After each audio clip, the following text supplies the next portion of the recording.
unbelievable. Hi, I've had a busy week this week. First of all, I played against Maradona, probably one of the best players in the world at his time. And also this week I have a very important match against Turkey for England at Wembley. Don't miss it, but more about that later. First this.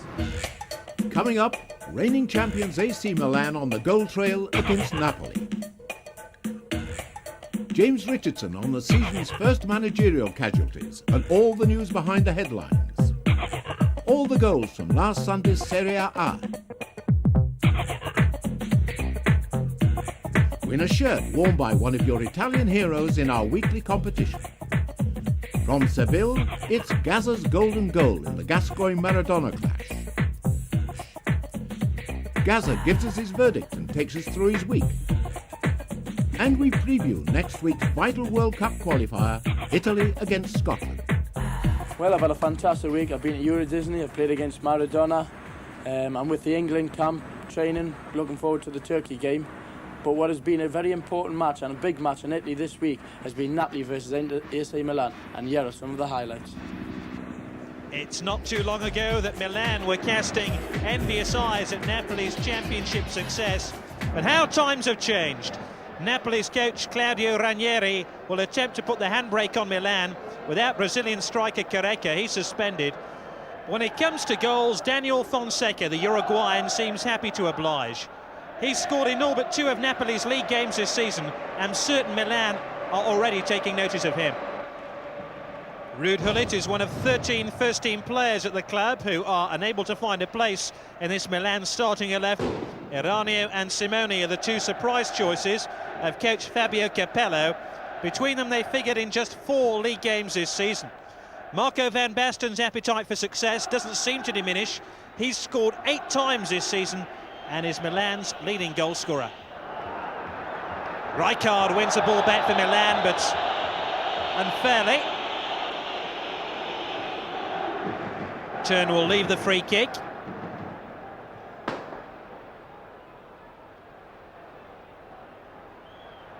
Zola got it wide again. Here is Zola.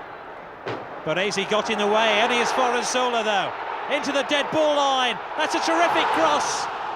Oh, what a wasteful opportunity that was.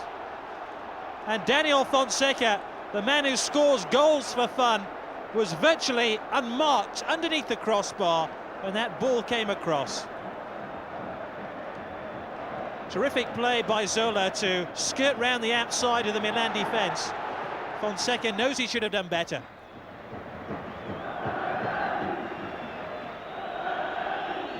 This is Maldini. Baresi. Oh, that was dropping invitingly for Simone before Ferrara got across to divert the ball away for a corner. Iranio will take it.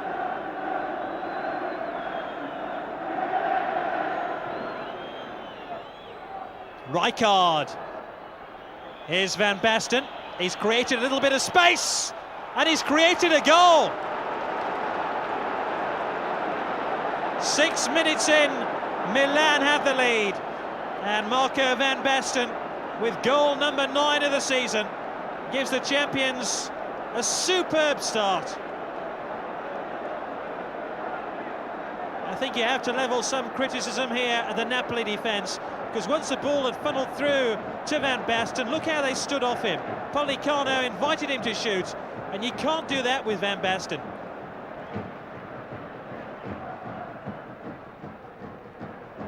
Turn.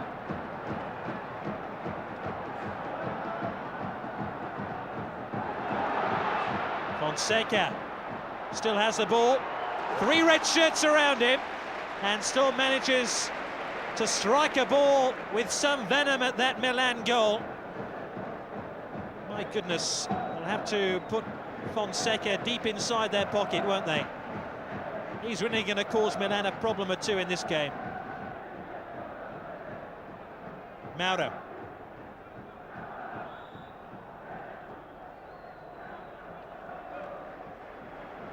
And a free kick to Napoli.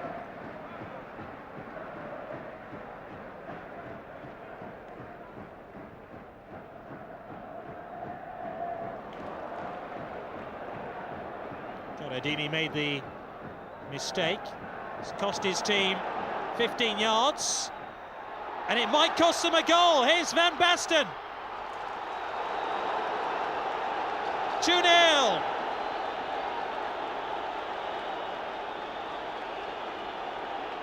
Well, Napoli have been generous to a fault at both ends of the field now.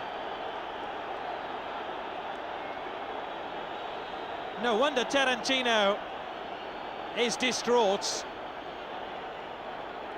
This was some very sloppy defending, and bear in mind Fonseca has wasted a really good chance for Napoli in this game, and now at the other end they've gifted a goal to Marco Van Basten, his second of the game. Maybe Ranieri. It's a very, very lonely figure indeed down on the Napoli bench. Costa Curta. Here's Baresi. Tassotti.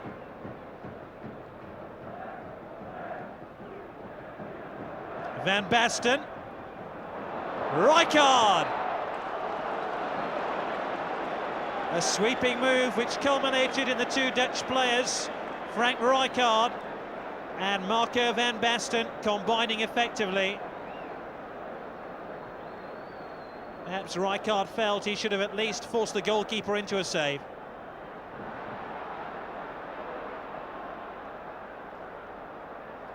Mauro. The foul on Mauro penalised. Another free kick to Napoli. Pollicano lining himself up for a shot on goal. And my goodness, Napoli need a goal now. 2-0 down to Milan. Here's Pollicano. Zola! Was it a shot or was it a cross? I'm not sure even Zola knew the answer to that question. Here's Pollicano's fearsome drive, which was moving away from goal, and Zola knew that. Albertini getting it wide again. Here is Albertini. The ball in behind the back of the Napoli defence. Corradini trying to head it behind for a corner. Seemed to come off Simone. There's one or two disturbances in the stands, which you can see now, as the Napoli and Milan fans clash in the Stadio San Paolo. This isn't what Napoli need either on or off the field.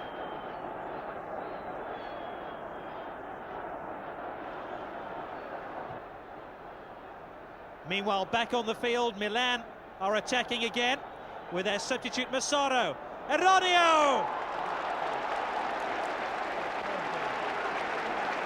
Well, the Napoli fans will be even more disappointed now.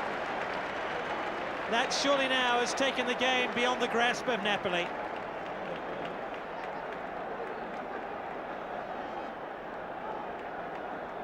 In the end, a very, very simple goal, but what a very effective one for Milan.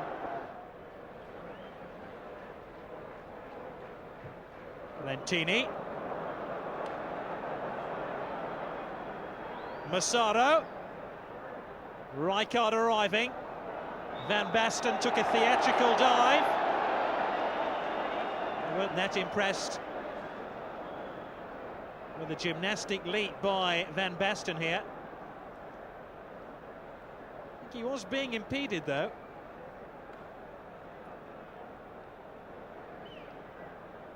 Tarantino's had a wretched afternoon trying to keep Van Basten quiet. Here's Albertini, Van Basten!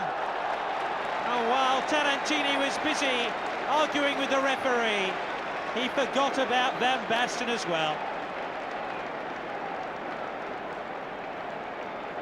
A hat-trick now for Marco Van Basten. 11 goals this season, 3 of those have come here against Napoli. Talk about a defence in disarray. They looked like they were standing at a bus stop, watching the wrong bus go past. And there was Van Basten with an easy tap-in.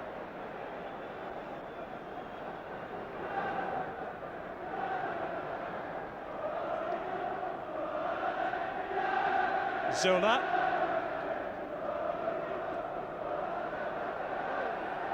Even the goals of Fonseca now would be unable to spare Napoli the inevitable defeat. Rijkaard. Van Basten doesn't feel he has to challenge for those anymore. He's done his job. Somebody else can have their turn. Ferrara. Antonioli equal to the shots. And whilst Milan are scoring them, they can save them too.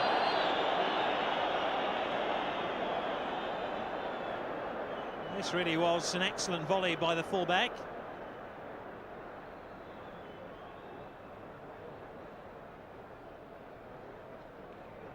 Donadoni. Linesman has his flag raised on the far side. Zola. Clear now of Tassotti. Still Zola, that's quite a run.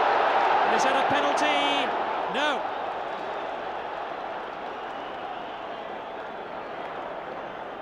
He really did roam creatively in the Milan half of the field then. Cut inside Costa Curta. Baresi, I think just about made contact. Maldini followed through. It's a day when little has gone right for Napoli. Ever since Fonseca headed over the crossbar with the entire goal at his mercy.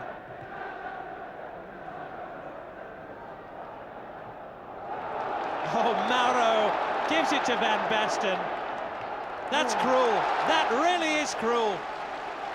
It's the first time Marco Van Basten has scored 4 goals in an Italian Serie A game. Mauro's pass was to perfection.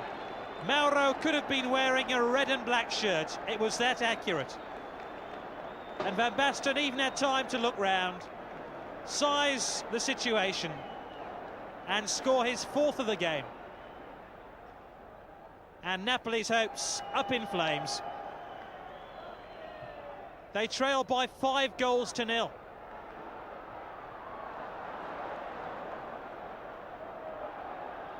They're heading for one of their heaviest ever defeats. And the Neapolitans here just can't stomach what is happening down on this football field. Oh, they have a goal! Put the fires out. Napoli are back. It's only one, courtesy of Zola, but at least it's something to cheer on a quite miserable afternoon.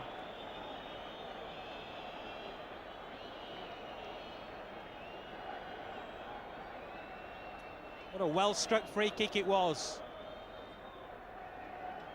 All the goals from last Sunday still to come, but first, James Richardson with News of the Week. Good morning, and time for a selection of the week's newspapers, starting this week with some famous last words. These from Daniel Fonseca of Napoli before his team's match with Milan last Sunday. Fonseca tells us, the draw isn't enough for us. Well, Napoli's destruction by Milan last Sunday was accompanied not just by the sound of Fonseca munching on his own words, but also of the last straw breaking. On Tuesday came the announcement that Claudio Ranieri, the team's coach, had been relieved of his command. His replacement? None other than Ottavio Bianchi, the man who, with Maradona, guided the team to 2 Italian championships in the 80s. Bianchi has had a somewhat stormy relationship with the club, both as a player and a coach. He was fired by Napoli's president, Corrado Faleno, in 1989, despite Napoli's 2nd place in the championship. The reason? Deep unpopularity with both the players and the management. This time, Bianchi's contract with the club is only until the end of the season, but for those 7 months, he'll earn £250,000. Well, along with the news of his appointment comes the resolution to the rather surprising events up in Genoa. After their loss against Cagliari last Sunday, Genoa's players had to be escorted past angry fans by the police, and their coach Bruno Giorgi declared enough is enough and offered his resignation. 2 days later, Genoa found his replacement. Stepped forward the amiable Gigi Maifredi, one-time hero of Bologna and prophet of the zone style of defence. It's a system, however, he didn't have much success with in his last tenure as a coach here in Serie A, lasting just one season, 1991, at Juventus. We wish him the best of luck in his new position, as we do to Ottavio Bianchi down in Napoli. They're not the only two names on the move, however. Wednesday saw the end of the November trading market here in Italy, and Foggia stole the show on the last day with their surprise purchase of the Dutch international and Ajax striker Brian Roy, what the Corriere dello Sport rather cunningly called a royal strike. The price here in Italy has been quoted as £5 million, although the figure in Holland has been put at about half that. Now, despite a lot of talk, very few big names have been on the move this week. The swap of Inter's Stefano Desideri plus £1 million to Udinese for their midfielder Antonio Maniconi has gone ahead. Desideri consequently missed Wednesday night's friendly with Stuttgart, in which the Inter team was beaten 5-0, and he's probably very glad he did too, because Inter's president, Ernesto Pellegrini, was so ashamed of his team's performance that he's ordered the entire squad, barring of course Coach Bagnoli, to be fined for their really lacklustre showing. The other big news, of course, this week was the showdown in Seville, the big match-up between Paul Gascoigne and Diego Maradona. Now, highlights of this game are coming up, so you'll have to wait to see just how or why Gazza enchanted Maradona. Maradona, in fact, was so taken by the Geordie that after the game, he told reporters, "Paul will be to Lazio what I was to Napoli," which conjures up images of a Scarface Gascoigne immersed in talcum powder, running around buying motor cars and impregnating women. Now, while Maradona's lawyers fuse the Channel 4 switchboard, we'll take a short break, after which we'll be back with the highlights of that Lazio-Sevilla game and a competition with the chance to win a trip here in Italy. See you then.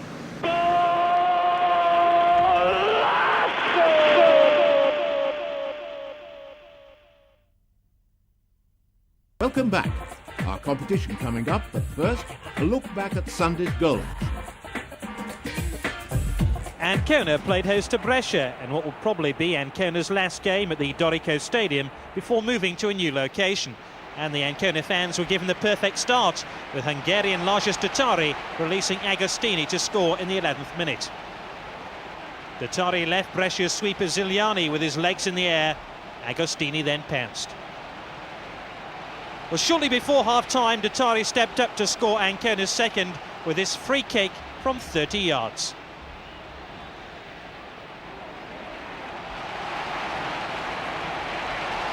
It's goal number 6 of the season for the Ancona playmaker. What a brilliant strike. Then it was a case of whatever you can do, I can do better, from Brescia's own free kick specialist, George Hagi. The Romanian made room for the shot with his cleverly worked free kick, which had come straight from the training ground. The spectacular goals continued to flow in the second half. Agostini heads down and Fabio Lupo creates this masterpiece. Lupo had been sidelined for 6 games, which proved ample time to brush up on his goal-scoring technique. Datari, surrounded by the entire Brescia defence, still managed to thread the ball through to Ruggeri, who wanted too much time.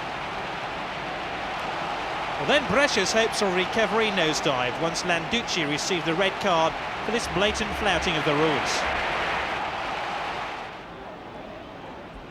An old-fashioned up and under this time left Ziliani kissing the playing surface. Agostini raced clear, 4-1 to Ancona. The number 9, known as the Condor, bided his time before pouncing for his 3rd goal of the season. In injury time, Agostini wrapped things up with yet another Ancona special. The bicycle kick seems to be all the rage in Italy these days, and especially on the Adriatic coast. Agostini will have enjoyed that, despite a touch of cramp. 5-1 to Ancona. It's their biggest win in 3 seasons. Atalanta hadn't beaten Foggia at home for 25 years going into this match, but they were ahead after only 40 seconds. Peroni's cross was touched on by Gans for ex-Foggia forward Rambaudi to score. Foggia was soon level. Bianchini's attempt to reach Biagioni's cross was impaired by Montero's push, and that's a penalty. Biagioni converted his 2nd penalty in consecutive games. On the stroke of half-time, Atalanta were ahead for the 2nd time. Porrini on hand with that well-timed header. The former Milan player hadn't scored for 3 seasons. 2-1 up at the interval, and Gans failed to increase Atalanta's lead here. Gans has been in sparkling form in the early part of the season. His 6th goal of the season was denied by Mancini in the Foggia goal. Biagioni then tested Ferron's reflexes. And moments later, Nicoli's challenge on Ferron meant the goalkeeper would play no further part in the contest. Well, the bruising encounter soon saw another clash. On this occasion, Valentini and Medford collided. But it was the Costa Rican Medford who took the brunt of the challenge. He was concussed. Despite leaving on a stretcher, he was all right. Well, inevitably, Atalanta's counter-thrusts involved Rambaudi and Gans. The former Brescia striker this time denied by the upright. Despite this miss, one suspects Gans will feature among Italy's capocannonieri at the season's end. It finished 2-1 to Atalanta. They move up to mid-table. Roma travelled to Florence without the suspended internationals Giannini and Rizzitelli, and with Thomas Hessler dropped. Fiorentina were determined to avenge their Italian Cup exit at the hands of Boscov's side. Benedetti cleared from Pioli's header early on. Jano then teased Alder, but the German international Stefan Effenberg was unable to convert this cross. Roma should have gone ahead midway through the first half. Piacentini crossed, but Alder missed this gilt-edged opportunity. On the half-hour mark, Fiorentina's opening goal came from an unlikely source. Giuseppe Iacchini driving home from 25 yards. It was only the midfield player's 2nd goal in 4 seasons. The bounce clearly deceived Cervoni in the Roma goal. 4 minutes later, and Fiorentina scored again, Orlando finding the ever-widening gap in the Roma defence.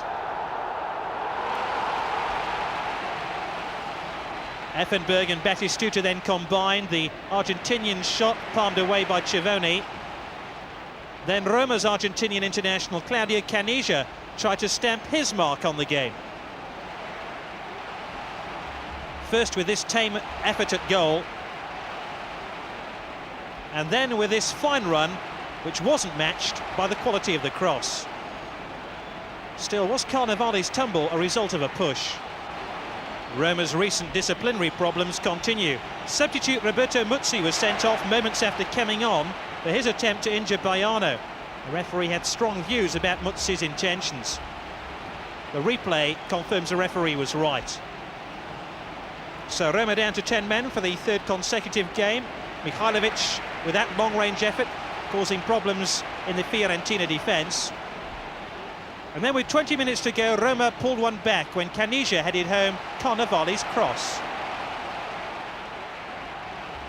Brian Laudrup having a quiet time following his explosive baptism to Italian football set up the game's last chance. Battistuta's drive saved by reserve goalkeeper Sinetti. He'd replaced the injured Cervoni. 2-1 then to Fiorentina, the final score, and they move into the top 5. Genoa came into this match without Scuravi and Van Schip, both dropped. Cagliari had never beaten Genoa in the Luigi Ferraris Stadium, and they could be forgiven for believing their bad luck was set to continue when Padovano gave Genoa a 9th-minute lead. However, Cagliari's response was immediate. Napoli stole in at the far post to level the scores. 4 minutes later, and Panucci scored his 2nd goal of the season, 2-1 to Genoa.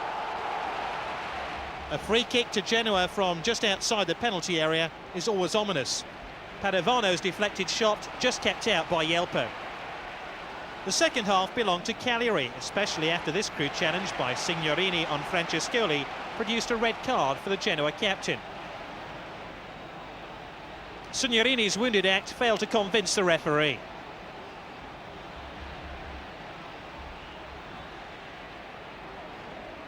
Mattioli touched the ball for Buchedu to shoot past Tacconi, and another goal. That's Buchedu's 2nd of the season, coming against one of his former clubs.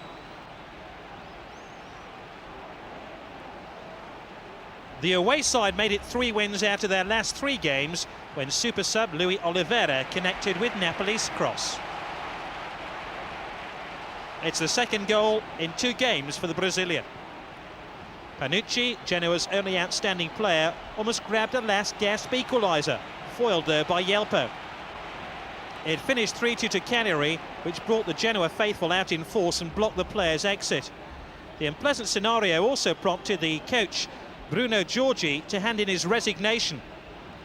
On a happier note, Cagliari move into the top 7 for the first time in over a decade. But now let's get back to the action.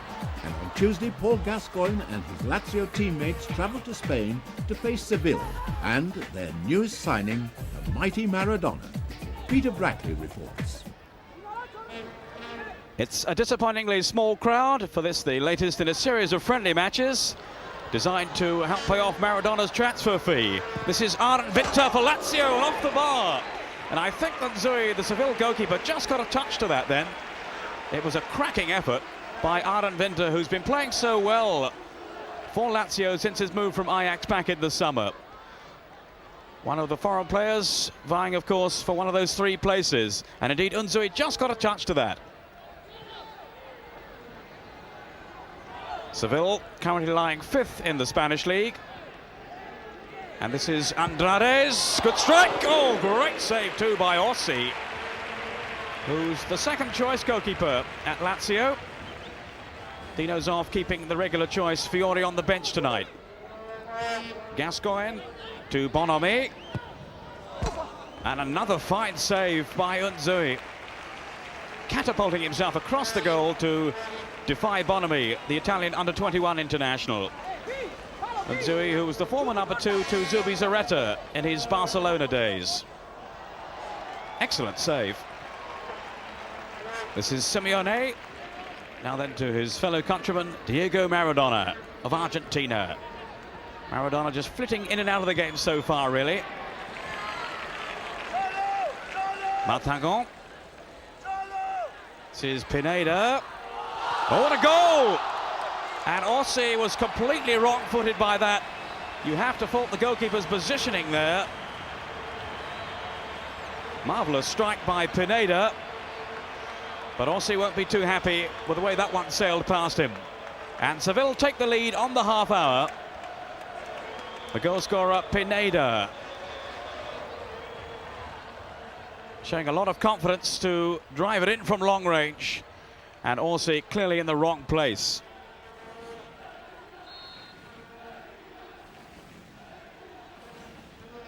So a setback for Lazio, who trail by a goal to 0. Lazio, who've started the season fairly promisingly, of course. Their only defeats against the top 2, Milan and Torino. Vinter, Gascoigne, that's a lovely turn by Gascoigne. And a great finish. Oh, that's a fabulous goal by Paul Gascoigne. He's been suffering with the virus this week, and of course still hoping to recapture full fitness in general terms. And that goal will give him immense pleasure. Wriggled away from the marking there, and he takes on 1, 2, 3 defenders before sliding the ball into the corner with great aplomb. It's 1-1, and it's a goal for Gaza. 5 minutes to half-time. And that really is the mark of a quality player.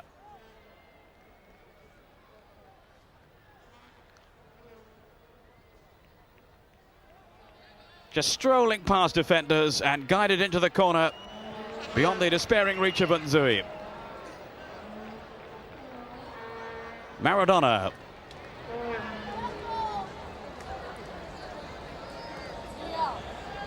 Mango with the run. And a free kick to Seville. Dino Zoff looking on anxiously, has his team prepared to face this free kick. And he'll know all the tricks that Maradona has up his sleeve. Whipping it through. Oh, a good piece of goalkeeping then by Orsi, who certainly had to be on his guard. Maradona's forte, of course, the set piece, and he whipped that one in, curling it around the wall. Mango, Maradona. Now Coutinho, a chance here. Still Coutinho. And denied by the alertness of Orsi. So Lazio escape, but again we saw there the vision of Maradona. Letting in Cortillo, who cuts inside the challenge of Madonna. And then it's all down to the goalkeeping of Orsi. Corner then to Seville. Here's Maradona. Oh, delightfully done. And I think just Orsi got a touch again, as Losada came in at the far post. But the magic then of Maradona was a joy to behold. Such trickery from the genius. Magnificent touch. And so nearly a goal for Seville. Well, he may not have the pace of old Maradona, but he still has all the gifts intact. Mango to Maradona. Almost strolling through this second half now. Seville seeking the winner. Tackled by Gregucci. And my word, that was a clattering challenge. Yellow card. Simeone, the former Pisa player. And Dino Zoff will be wondering what Maradona can conjure up here. The master of the free kick. Oh, off the bar with Orsi motionless on his line. Well, a major disappointment for Maradona. Looks ruefully to the heavens. No hand of God or assistance from God on that one. Fantastic free kick though by Maradona. Beats the wall, beats the goalkeeper, but not the crossbar. So let's get the Gazzetta verdict on this match and on his whole week. Hi, sorry I didn't see you last week. As you know, I had tremendous flu, bad in bed. Even though Chris just wanted to film me in bed, it was not possible. I didn't look the best at times anyway. But yeah, I'm back again. Missed the game, very disappointed because everything seems to be going well for Lazio. And unfortunately we got beat. I was disappointed, you know, an own goal and another silly goal we give away. But we're still hanging in there and battling. Obviously Milan is storming on it as usual. I've had a quite interesting week this week. I went to Euro Disney, which I enjoyed. It was good on my day off, and I had the match against Maradona. I didn't realise how little and stocky he was. The match, obviously there wasn't many people there. I was quite surprised, only 1,500 people. I got a goal, but never mind. I need to turn them into the championship. I think Maradona, he kept everything simple because I think he knows himself. He's getting on a bit. He can still produce the free kicks as we've seen. You know, he's done some great free kicks. But I think he was just taking his time and keeping it all for the championship. He spoke to me after the goal and he asked me how my knee was and said it was a great goal. So it was compliments. He come to the dressing room and he wished all the players good luck for the season. I suppose that was nice of him anyway. I still remember the hand of God. I tried to kick him for you, Peter Shilton. I'll be going with the England camp and I'm really looking forward to the game against Turkey. I thought we played really, really well at home to Norway, but you cannot argue about a goal like that. But I'm really looking forward to this match again. All the lads have been in great spirit. The crowd were fantastic, and no doubt there'll be a great crowd there again. Let's just hope that we can turn that 1-1 into maybe a 2-0 win or a 3-0. Well, I've been in Italy now 4 or 5 months now, and for 2 years I've been watching the derbies. We've got the derby coming up in 2 weeks' time. I'm really, really looking forward to it. Really looking forward to it. I think it's probably one of the biggest derbies in the world, if not the biggest derby in the world, as people tell me. They'll have pigeons, white pigeons in there, the flags will be up, the fireworks will be flying. Let's hope one of them fireworks hits me right up the backside and gets me going.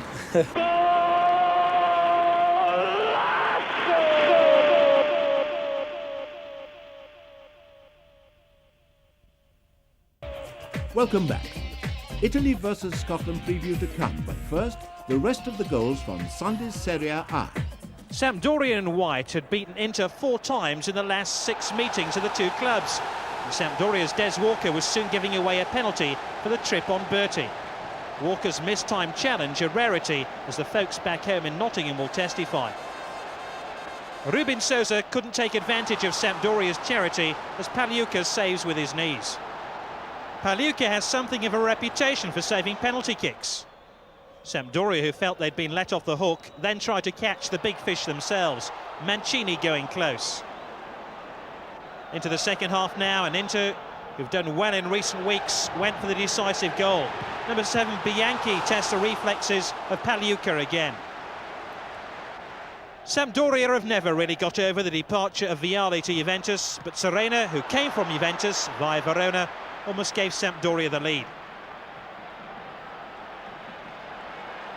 Well, then Darko Panchev, the footballer with a name like a South American revolutionary, couldn't break the siege of the San Siro.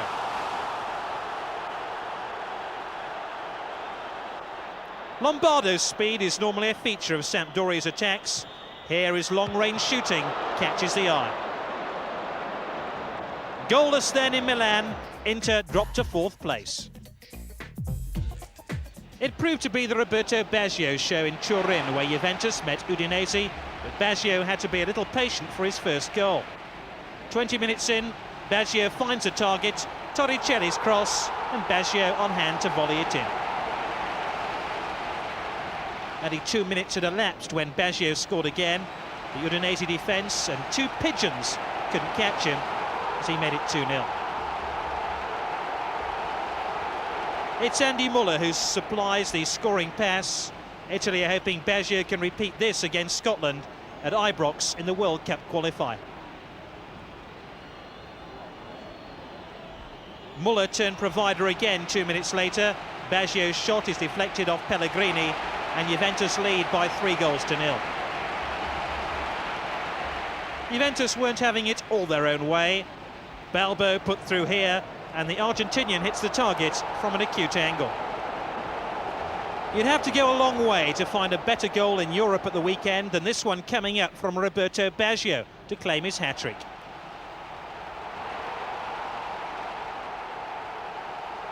Look at the first touch of Baggio, a casual flick up off the knee, which enables him to turn Pellegrini, followed by an accurate volley. Branca spurned an opportunity early in the second half to drag Udinese back into this match. Before you-know-who was tormenting the Udinese defence again, this time Di Sarno was grateful to hang on to the ball. Juventus' only cloud on a day of sunny football was a sending off for Peruzzi for that deliberate handball. The gloves came off, but Juventus hadn't given up the fight. Rampula came on as Juve substituted an outfield player. Rampula soon in the thick of things. Baggio was soon in the thick of things at the other end. He'd already had a goal ruled out for offside before he netted his 4th, finishing off this 4-man move.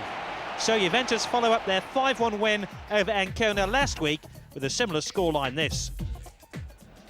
Paul Gascoigne was laid low with flu for Lazio's home game with Torino. In fact, his teammates seem to have caught the same virus. Their first taste of medicine came early on as Venturin forces a save from Fiore. The German international Thomas Doll's knowledge of Italian is coming on in leaps and bounds. He can now insult an official in 2 languages with identical results. He had a frustrating afternoon though. Before his sending off, he felt he should have had a penalty here. Lazio must have felt their luck was in when Silenzi scooted round the Lazio defence, only to be denied by the post. Torino turned the screw. Sergio, the ex-Lazio man, provided this cross for Schifo. But if Lazio do have a match winner, they need look no further than Beppe Signori, who finished off a 2-man move which spans 75 yards. That's his 10th goal of the season. Signori was being watched by Italian national coach Arrigo Sacchi, who must be impressed with the striker's finish. Well, some bizarre defending proved to be the undoing of Lazio here. Aguilera was the lucky recipient of the loose ball. Fuse's determination almost restored Lazio's lead, but Marchigiani was equal to the shot. Signori was still prepared to take on the whole of the Torino defence, single-handed. before the deciding goal. 88 minutes in, Sordo's corner headed on by Fortunato. Gregucci with an own goal. It's Torino's first win over Lazio in Rome for 17 years. Pescara in blue currently prop up the rest of Serie A and almost fell behind early on. Now, if you want Brazilian skills, how about this from goalkeeper Taffarel? Taffarel got his comeuppance shortly afterwards and looks less comfortable receiving this shoulder barge. There's a suspicion of offside about the only goal of the match, scored by Parma. Menotti's header is saved, but Pizzi thrashes in the follow-up. Now watch out for Menotti, the white-shirted player on the extreme left of the 6-yard box. Was he in an offside position when he headed the ball? Final score 1-0 to Parma. Parma move up to mid-table security. At the top of the table, fine victories for both Turin clubs sees the pair lying second and third. Perhaps the most surprising name in the leading pack is that of Cagliari. This could be a memorable year for the Sardinian side. The real question is, how do you stop Milan?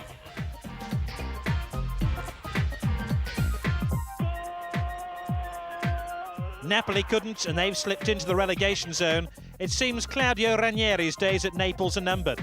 Another big club in trouble, Roma. That defeat at Fiorentina was their third in a row. And still rock bottom, poor old Pescara. Roberto Baggio's 4-goal blast sees him jump into equal third in the goal-scoring charts. Beppe Signori now has 10, but back on top with 12 goals in 8 games, the amazing Marco van Basten. No Serie A games tomorrow because of the World Cup qualifiers next week. While England are facing Turkey at Wembley, the key match in Group 1 sees Italy to play Scotland. A look at the table shows just how important a match it is, with both teams chasing the early leaders, Switzerland. James Richardson reports from the Italian headquarters. 14th of October 1992. At Cagliari, the Italian national team starts qualifications for the next World Cup. At home against the Swiss, the Italians' game is plagued by defensive errors, and with 9 minutes to go, Italy still trail 2-0. The first official game of the Arrigo Sacchi era looks set to end in ignominious defeat. What a clumsy clearance. Here's Baggio now. And he scored! The Italians have pulled one back. 7 minutes to go, and it's 2-1. Italy's caught. Almost everybody now pressing forward for the Italians. Di Chiara, not clear. This is Aranio, and it's there! It's 2-2. The dying seconds, and Aranio has scored. And Italy have clawed their way back into this game. E perciò in quel momento, quando è capitata la palla, mi sono concentrato per buttarla dentro. Certo che ci vuole anche un pizzico di fortuna, non certo che se io voglio fare una cosa domani decido di fare gol, faccio gol. No, è stata una cosa casuale, però al momento sono stato abbastanza freddo perché sapevo che erano gli ultimi sgoccioli di gara e poteva essere importante come è stato. È stata una partita faticosa, per me faticosa, e che ha avuto un epilogo decisamente per noi soddisfacente, perché all'84esimo stavamo perdendo 2-0 in Italia, non siamo abituati a questi recuperi. Italy-Switzerland was a miraculous comeback, but in a game that should have been Italy's all the way, few are satisfied with that. A month on now from Cagliari, Italy are back at training, preparing for the next World Cup qualifier. This time they face Scotland at the Ibrox Stadium in Glasgow next Wednesday night, and we return too to test the mood in a team that's still struggling to live up to expectations. Io devo dire che non ero sicuramente soddisfatto del gioco, ma ero sicuramente soddisfatto dell'impegno che questi giocatori stavano avendo. Sacchi's made few changes to the squad for this game against Scotland. Back comes Giuseppe Signori, who was injured in the last training session. Back also comes Eugenio Carini, a midfielder from Sampdoria. The biggest news of all, though, has to be the unexpected return of Franco Baresi. Shortly before the Switzerland game, Baresi, Italy's captain and the heart of their defence, announced a long-rumoured decision, his permanent retirement from the national team. Baresi scotched suggestions of a rethink, saying that any uncertainty wouldn't be fair to his successors. The president of the Italian Federation, Antonio Mataresi, though, was careful not to rule out a rethink. And lo indeed, the... 2 mesi fa pensavo di lasciare, di poter star meglio, di vivere meglio, ma non è stato così. futuro purtroppo non sapevo come sarebbe stato e allora così non vivere bene non fa bene, allora ho deciso di tornare. Ho tanti compagni qui in nazionale, vedere loro che partivano quando ci sono le partite internazionali è sempre molto stimolante, così la nazionale è il massimo per ogni calciatore e ci sono tornato indietro. Pensavo che fosse una decisione errata quella che lui aveva preso e devo dire che stavolta non mi sono sbagliato e è tornato. Baresi's return couldn't have come at a better time for Sacchi. Italy's defence showed themselves dangerously at ease in the game against Switzerland, and Baresi's experience amongst them will be essential in the tough atmosphere of Glasgow's Ibrox Stadium. Baresi è un giocatore che fa comodo a tutti quanti, tutti lo vorrebbero nella propria squadra perché è un grosso giocatore, è un grande giocatore. Adesso Baresi è di nuovo in nazionale, quindi darà ancora il suo apporto che sarà sicuramente fondamentale. È un ruolo delicato che in Italia è difficile trovare, uno della sua esperienza, uno della sua classe, e poi dà soprattutto tranquillità al reparto, ai compagni che giocano a fianco a lui, soprattutto per quello è importante. Sono tornato con entusiasmo, mi rimetto nel gruppo a disposizione del mister. Speriamo di far bene in questa trasferta. Baresi's back training with the squad at their ground at Coverciano near Florence. Back with him are two more of Italy's best defenders, AC Milan's Paolo Maldini and Moreno Manini of Sampdoria. With their return from injury, Sacchi again has the defensive elements so sorely lacking in the team's last performance. And to make extra sure the squad is well prepared, he's opened their training camp a full 9 days before the Scotland game. Here at Coverciano, they're asking how long before he starts nighttime training too, and they're only half joking. Sacchi is a coach who's won almost every honour football has to offer in his time at AC Milan, but whether faced with a 2-goal Swiss lead or the hordes with press that surround his every move, his appetite for the work still seems endless. Ma in compenso prendo tanti soldi e sono tanto famoso, quindi è chiaro che devo anche dare qualche cosa in più, è normale. With the Swiss steaming over the horizon at the top of Group 1, the Italians, Portuguese and Scots must battle it out for the group's other World Cup place. The three teams are level on points at present, but Scotland have already played 2 games, a loss and a draw, results that make them considered here the underdogs for Wednesday night's game. The Scots have held favourites before, but their chances of doing so this time have been hit hard by the injury to captain Richard Gough in the Rangers-Celtic derby. In the week that Italy welcomed back their captain and defensive leader, Scotland have lost theirs.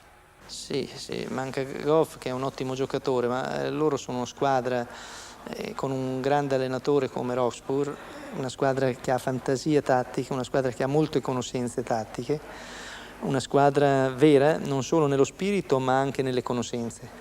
Delle loro armi migliori l'agonismo, una squadra che corre molto, una squadra che attacca molto, una squadra molto aggressiva, è difficile giocare contro di loro, dovremmo essere anche noi molto aggressivi, molto veloci e poi speriamo che i nostri giocatori con le loro qualità tecniche riescano a fare la differenza. Perché loro hanno già disputato 2 partite, questa è la terza, noi siamo solo alla seconda partita, perciò il risultato non è proprio importantissimo per quello. It may not be as crucial a game for Italy as it is for Scotland, but that's exactly where the danger lies. Whatever the difference is between the two teams, Italy know they'll be facing a Scotland team in front of their own home fans at Glasgow's Ibrox Stadium. A Scotland team fighting just to stay on the road to the World Cup. And even with Franco Baresi playing in the defence, that isn't going to be easy. No, sicuramente è molto importante, bisogna far punti a tutti i costi, altrimenti potrebbe diventare molto più difficile. News of the internationals in next Saturday's Gazzetta. We'll also be looking closely at life in the Italian second divisions, with action from all tomorrow's games, including Cremonese. They're making a determined bid to jump back to Serie A at the first attempt, and this week they confirmed their class by beating West Ham in the Anglo-Italian Cup. And next week, a special preview of the big live game, Inter against AC Milan. Join us for both of those programmes.